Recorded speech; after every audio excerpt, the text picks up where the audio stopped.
അസ്സലാമു അലൈക്കും വറഹ്മത്തുള്ളാഹി വബറകാതുഹു. ബുൽബുലിനെ സ്വപ്നം കണ്ടാൽ, അതായത് കിളിയാണ്, ഒരു രാപ്പാടി എന്ന് പറയുന്ന ഒരു കിളിയാണ് ബുൽബുൽ എന്ന് പറയുമ്പോൾ. അപ്പോൾ ആ കിളിയെ സ്വപ്നം കണ്ടാൽ എന്തായിരിക്കും ഇതിൻ്റെ വ്യാഖ്യാനം? അധികം ആളുകൾക്ക് കിളികൾ ഒരുപാട് ഇഷ്ടമാണ് അല്ലേ? ചില ആളുകൾ ചില കിളികളെ വീട്ടിലൊക്കെ വളർത്താറുണ്ട്. അപ്പോൾ ഇത് വളർത്താൻ പറ്റുമോ ഇല്ലയോ എന്നുള്ളത് വേറൊരു കാര്യം. അപ്പോൾ നമ്മൾ ഇവിടെ പറയുന്നത് കിളിയെ സ്വപ്നം കണ്ടാൽ, അതായത് ബുൽബുലിനെ സ്വപ്നം കണ്ടാൽ, രാപ്പാടിയെ സ്വപ്നം കണ്ടാൽ എന്തായിരിക്കും ഇതിൻ്റെ വ്യാഖ്യാനം? മഹാനായ ഖലീൽ ഇബ്നു ഷാഹിർ അൽ-ലാഹിരി എന്നവർ അവിടുത്തെ ഒരു കിതാബിൽ പറയുകയാണ്. എന്താണ് പറയുന്നത്?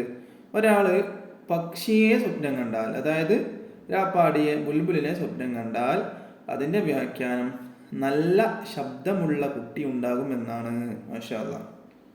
അപ്പോൾ ഒരാൾ ഇങ്ങനെയുള്ള സ്വപ്നം കണ്ടാൽ, അതായത് ബുൽബുലിനെ സ്വപ്നം കണ്ടാൽ, കിളിയെ സ്വപ്നം കണ്ടാൽ, രാപ്പാടി എന്ന് പറയുന്ന കിളിയെ സ്വപ്നം കണ്ടാൽ